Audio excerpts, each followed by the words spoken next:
Hey, beautiful soul. Welcome in for your weekly reading for April 11th through April 18th. If you have been curious about getting a reading, hearing from a loved one who's crossed over to the other side, I invite you to check out my website, joyfulmedium.com. I do offer private one-on-one readings live in my office in San Diego or via Zoom anywhere in the world. Let's dive in and check out the energy and potentials we can be expecting for this week ahead. This first card we have here is Four of Pentacles. Now, this has a dual meaning. Like most tarot cards, there are many readings. For some of you, this is going to be about spending too much. Like we've been really just spending a lot. Perhaps it's intentional, or perhaps you've just had lots of things kind of popping up that you've needed to spend money on. Sometimes, we have house repairs or car repairs or a policy that's come due that we need to pay the premium on. It can be anything. But for some of you, it's the opposite side. You're needing to spend money on some of these necessities, and you're feeling like you really need to pinch pennies and not spend it all. So this really is about finding the balance or the ebb and flow, sort of trying to save a little bit to the side for unexpected expenses that rise up, but also not completely depriving yourself of little treats here and there, or special ways that you can also use your money. So being in balance, four is often about finding the balance, finding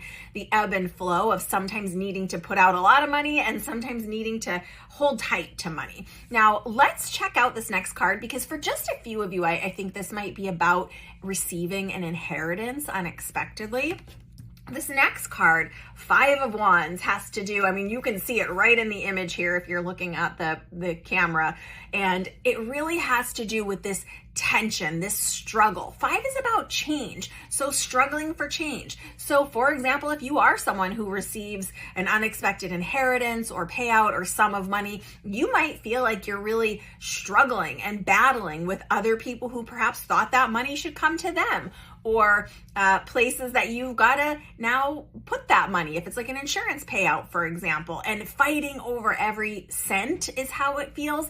Now, this doesn't necessarily mean it relates to this first card for all of you, but you might just feel the energy in the different areas of your life about this push-pull, kind of fighting over every little detail, really feeling maybe attacked for ideas that you're sharing. It doesn't mean we don't continue through our week in the best way we possibly can. It just means have a little bit of heads up that if you're feeling greeted with, or kind of the energy of tension or disagreement, or someone wanting to nitpick or really just attack you in any way, just know this is temporary energy and there's some guidance to come here.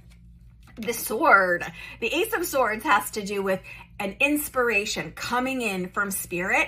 And maybe, just maybe, for some of you, some of this needs to pop off so that we can really see the truth of the situation, of the players in whatever the situation is for you, so that when this new inspiration, and this is, swords indicates like a mental inspiration, this new idea, this new potential or opportunity or inspiration or possibility, when that slides in this week, you'll be a little bit more clear about who everyone is, what their intention is as it relates to this week's energy, and really knowing, okay, that money I just got, that's going to need to go to this. So this has to do with bringing more clarity, more inspiration, a new, fresh opportunity that you perhaps hadn't either thought of at all before, or it hadn't really gotten flushed out.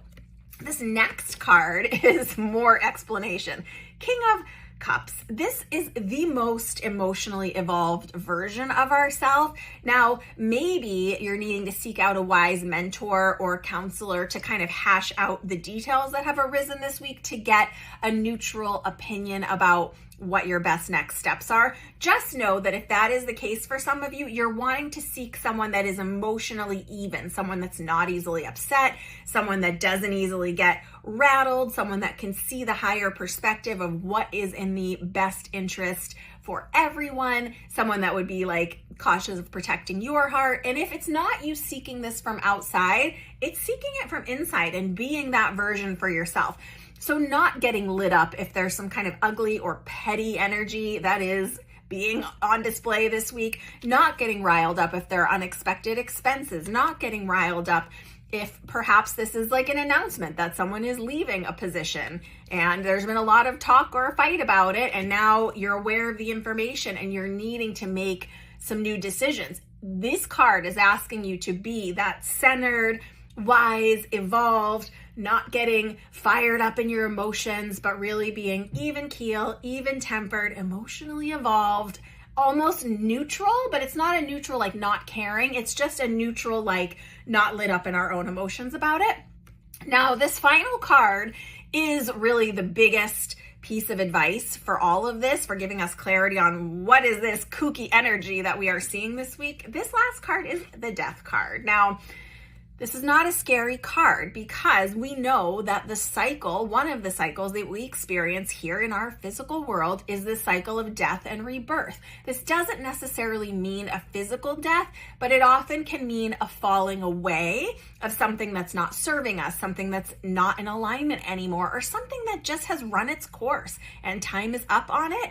So maybe that is part of what this tense, petty, argumentative, fighting over little details energy is about. There's something that needs to fall away. Maybe it's part of what you're getting this inspiration or opportunity or revelation about, but just don't be alarmed if it seems like a person or a situation or an opportunity you had been excited about is now falling away. It's in alignment with what is best. We do have choices and options and opportunities coming in. We can notice what's happening and not need to yet be in action. And remember, whatever this energy is, we're wanting to look at it from that place of being the most elevated, the most evolved, the most grounded, secure, emotionally evolved and advanced version of ourselves, not getting lit up or overly explosive in our emotions about whatever is going on this week, but there will be a falling away. And actually, I keep getting the sense in a more collective way that maybe something, you guys know I record these kind of well in advance at this point. So maybe something in our collective world, whether it's a global scale or in our own countries and communities here in the US or in Canada, for example, maybe there's a bigger falling away of something that has been bubbling for a little while. So let's see what this is. But remember, if something's falling away, it's for the best of everybody. It's it's to run its course. It's time to let go. It's time to release. It's time to get ready to start a fresh cycle or be available for something new. But make sure that you're working the emotions around it. Make sure that you're feeling your emotions and tuning in for yourself with whatever this is, whether it's in your personal life or more in a global collective way. I hope this has been helpful for you. If you are not already following the podcast, Spirit Speakeasy, I would love it if you did. You can get the video version on my website in the blog section, joyfulmedium.com/blog. You can get it on all of your favorite podcast platforms, wherever you listen to podcasts. Just search Spirit Speakeasy. And a new episode comes out every Monday with tons of juicy information. Big hugs, lots of love. See you soon. Bye for now.